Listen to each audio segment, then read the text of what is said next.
One of the arguments made against the Quran is that the Prophet Muhammad plagiarized off Jewish and Christian apocryphal sources, like the legend or the Seven Sleepers of Espus, Alexander the Great building the wall against Gog and Magog, Jesus making clay birds, etc., etc.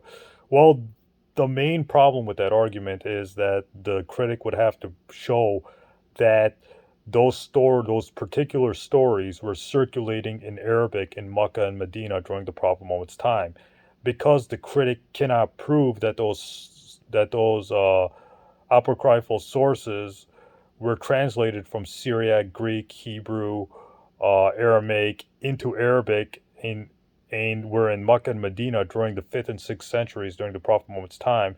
It becomes impossible to argue that the Prophet Muhammad plagiarized those sources, because those sources, those Jewish and Christian apocryphal sources, were not translated into Arabic during the Prophet Muhammad's time. For example, we know that the Arabic infancy gospel of Thomas actually postdates Islam. It came after the death of the Prophet Muhammad. So I think that's the death blow to, the Quran copied off Jewish and Christian apocryphal sources. The other problem is it's a fallacious argument anyways. It's called a genetic fallacy, which I said several times before, saying it's attacking the source of the claim instead of the claim itself.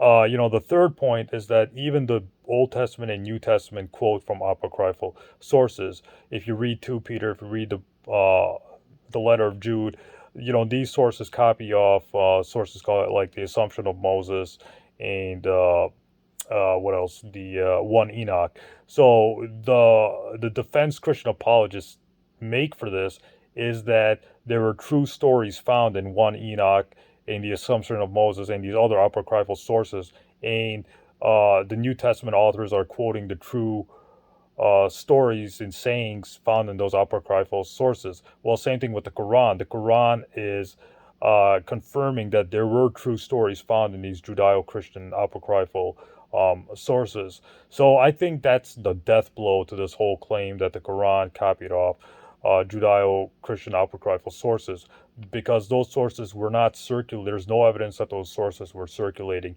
in Arabic, in Mecca, and in Medina, in the particular time period where the Prophet Muhammad lived in the 5th and 6th century.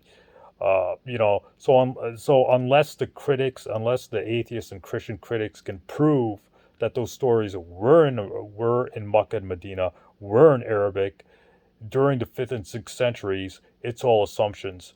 There's no evidence for it. In other words, they're just assuming things and they're not proving things. So just don't take their assumptions for it. Ask them to prove.